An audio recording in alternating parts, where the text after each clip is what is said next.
O tema de hoje é epistemologia.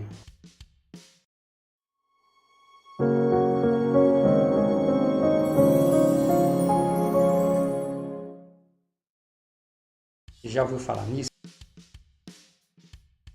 Então, de maneira a trazer alguma contemporaneidade ao conceito de conhecimento, eu percebo que a gente vem discutindo aqui aquele conceito super objetivo trazido por Platão, que seria uma opinião verdadeira e justificada, Então, o conhecimento para autores contemporâneos como Rousseau pode ser dividido pode ser enxergado sob um prisma mais específico.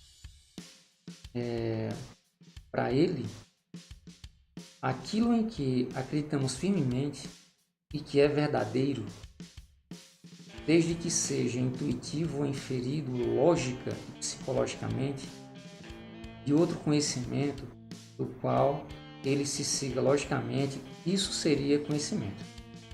Então nós precisamos ter uma crença firme e que essa crença firme seja sobre algo que é verdadeiro.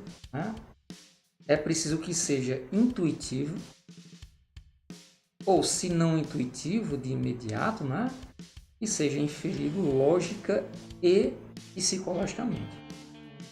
Então, que facilite a capacidade, ou que amplie a capacidade de convencimento de outras pessoas. Tudo bem, conhecimento é algo privado, mas ele se legitima à medida que você conquista novos adeptos àquela sua opinião.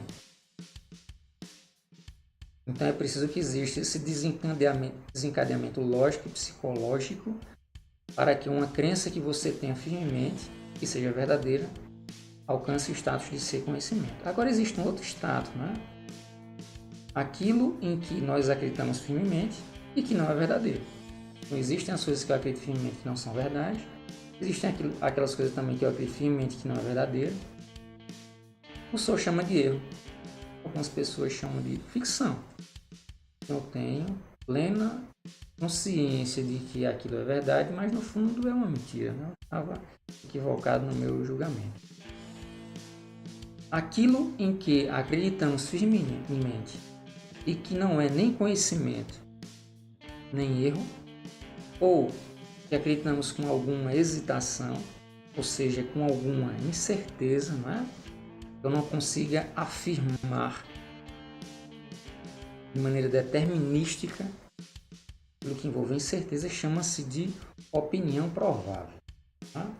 Então perceba, nós acreditamos firmemente e que não é nem conhecimento, nem erro, porque acreditamos com alguma hesitação, com alguma incerteza, chama-se de opinião provável. E o que é que tem de acontecer na vida real? Em geral, o que é considerado conhecimento? Uma opinião mais ou menos provável de ser verdadeira. E vocês percebem o porquê de eu estar aqui me dedicando a discutir epistemologia com vocês. Porque é tão importante falar sobre epistemologia para quem deseja trabalhar com a sigla MESO, para quem deseja trabalhar com a modelagem estatística, com a simulação e com a otimização de risco. E o caminho inverso também.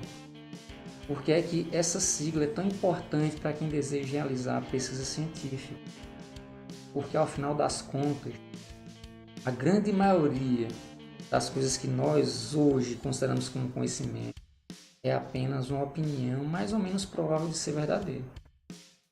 E o MESOR modela essa ideia do que seria mais ou menos provável. Então, ao invés de falar de maneira apenas qualitativa sobre o problema, a gente consegue quantificar o quão provável seria de uma opinião ser de fato conhecimento.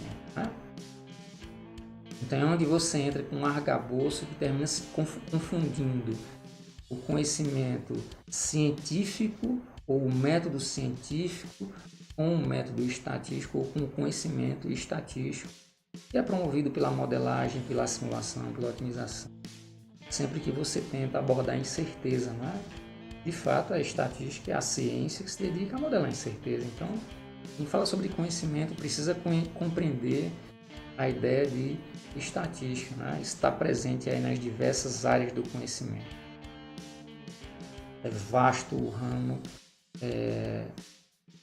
dos profissionais que lidam com conhecimentos que foram construídos, que foram aprendidos de maneira conceitual e teórica dentro da universidade e também de maneira experimental e que sempre envolve algum nível de incerteza. Difícil mesmo é encontrar conhecimentos que não envolvam essas incertezas, não sejam passíveis de modelagem estatística.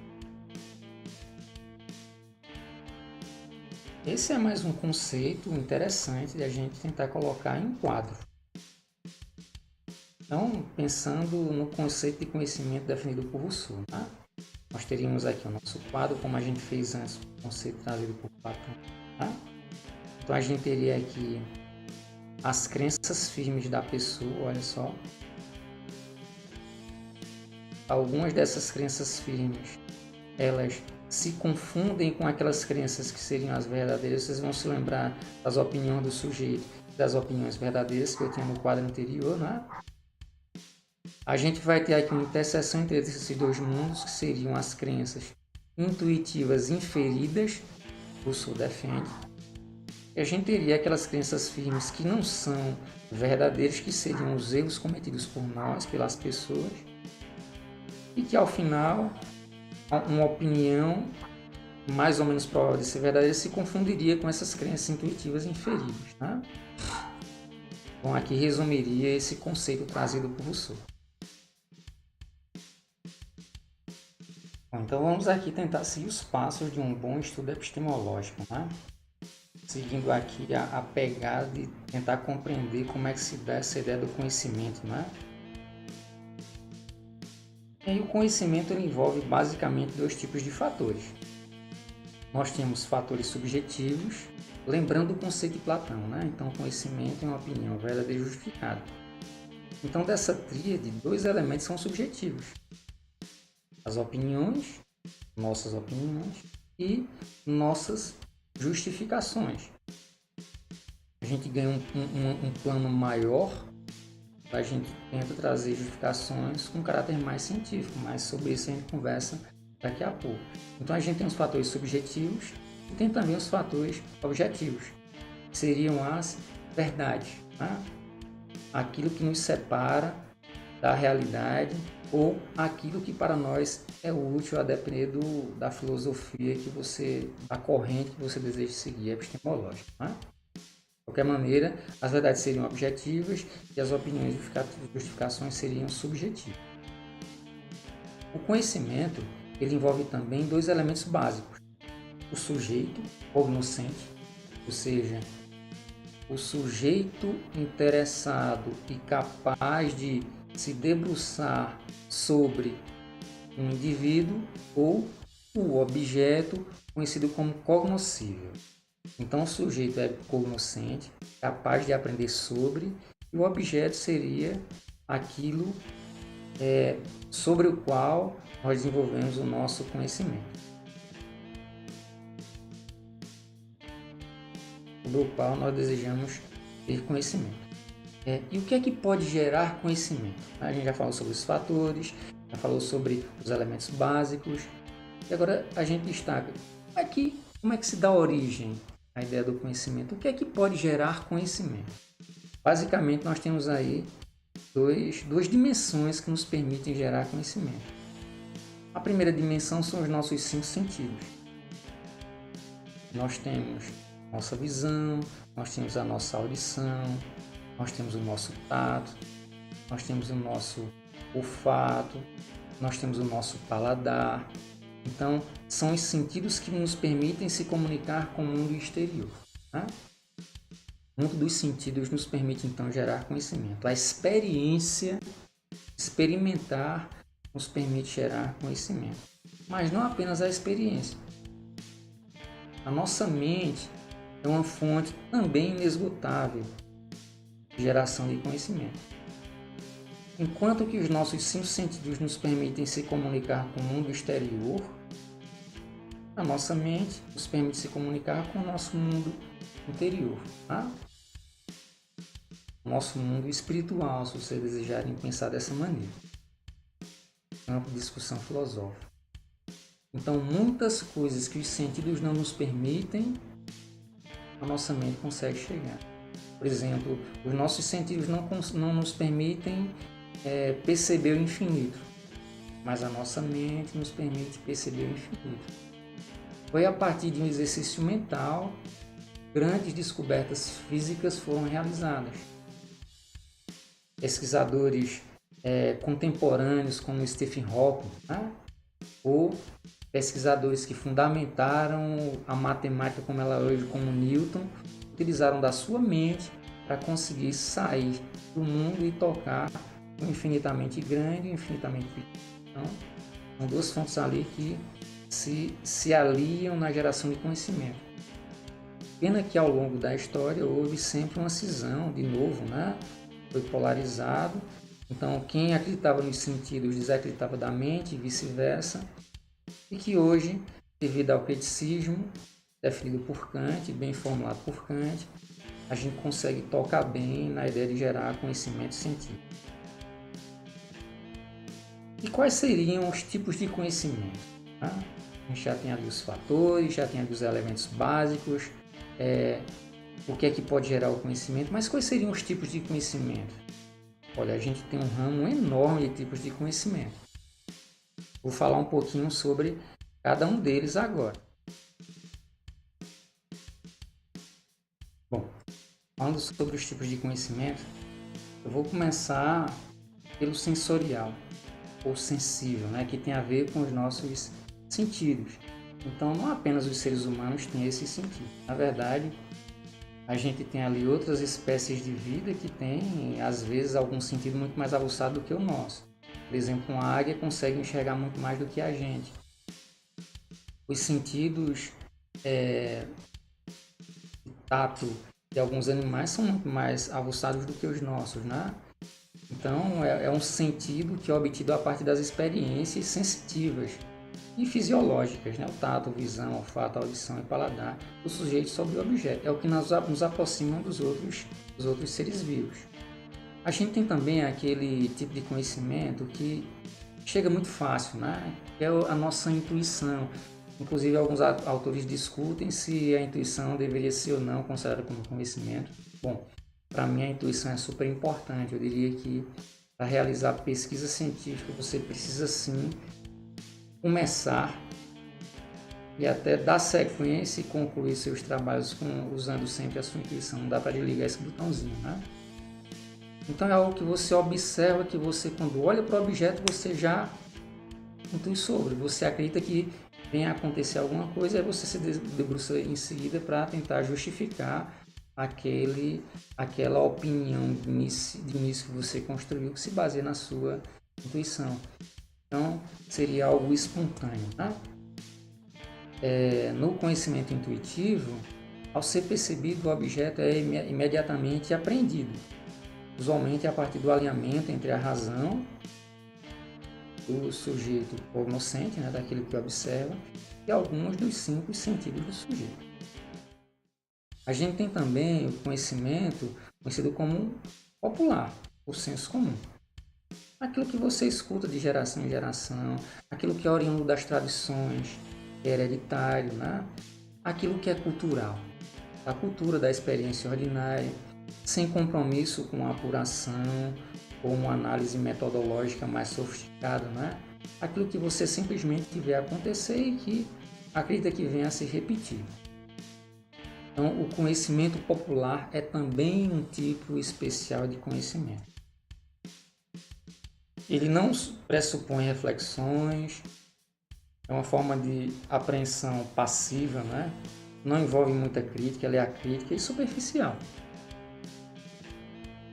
Nós temos ainda o conhecimento filosófico, que é aquele que se baseia mais no campo das ideias, né? Você consegue, a partir dele, realizar discussões a partir de um ponto mais dialético, né? Escutando a pessoa que está tentando fazer contrapontos.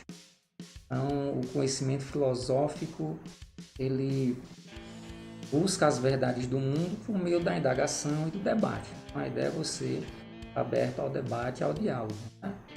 Ele trata de questões imensuráveis, questões que fogem do campo quantitativo. O campo quantitativo sempre teve uma importância muito grande quando se fala sobre construção de conhecimento, né? Ele tende a ser ali, dentre os tipos de conhecimento, um dos que apresenta maior adesão por parte das pessoas e maior facilidade de defesa também. Por outro lado, o conhecimento filosófico ele busca, a partir da razão,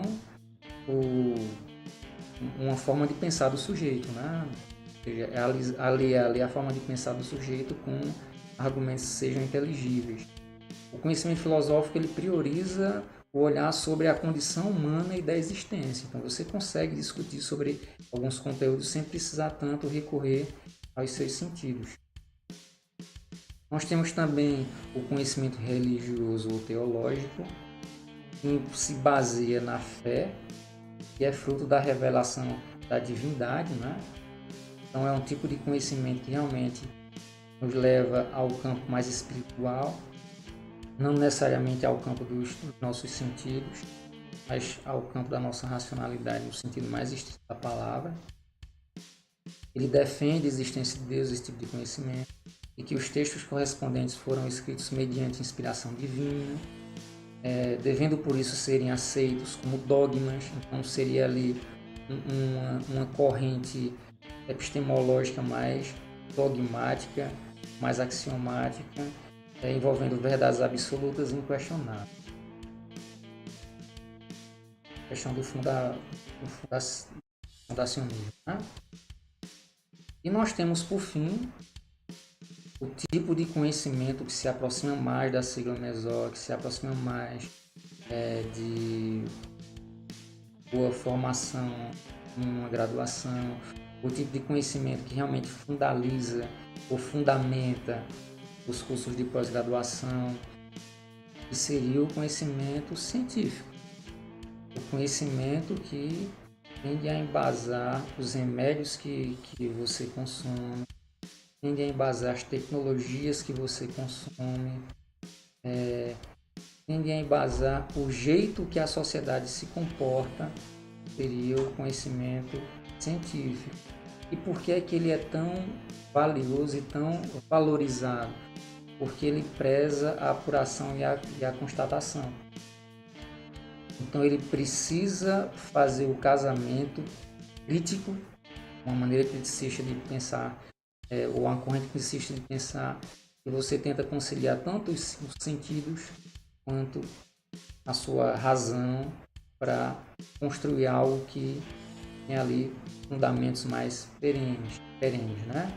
O conhecimento científico ele busca formular, mediante linguagens rigorosas e apropriadas, leis e sistemas no intuito de explicar de modo racional o objeto que está sendo estudado. Existe um compromisso enorme com a explicação racional sobre o objeto que você tenta conhecer.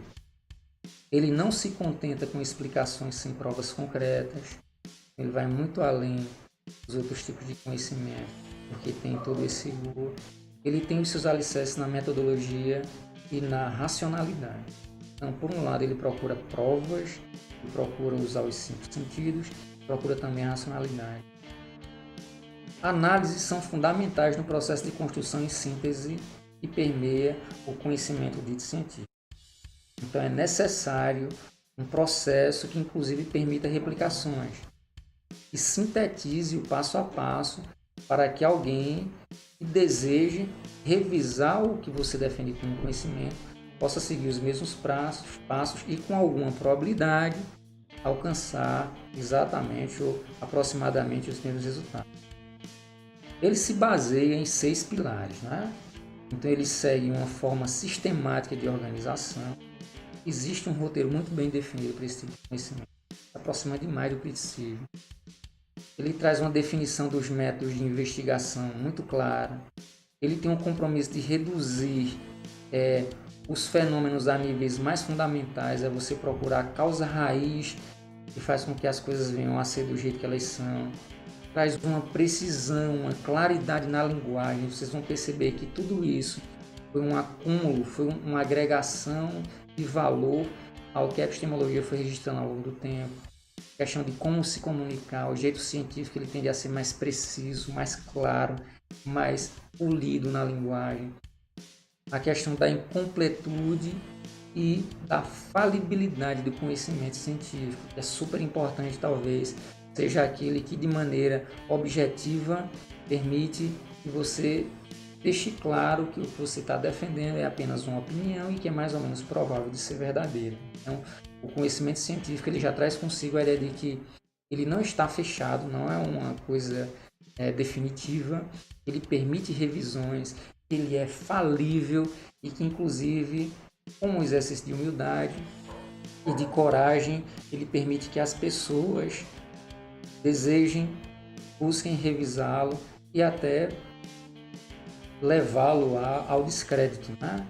O que se acredita dentro da filosofia científica, do conhecimento científico, é que tanto afirmações positivas quanto negativas em relação a alguma proposição, elas são bem-vindas, né?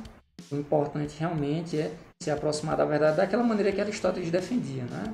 Dizer que é aquilo que é e dizer que não é aquilo que de fato não é. Então tudo isso estaria dentro desse tipo de conhecimento que seria tão valioso para nós todos. Concluímos aqui esse nosso momento. Se você gostou, eu peço que você dê um like nesse vídeo. Eu peço também que você se inscreva no canal do nosso grupo e deixe ativo o sininho para que você possa ser avisado quando chegarem novos conteúdos. Por exemplo, esse que se conclui agora vai ter um material logo em seguida.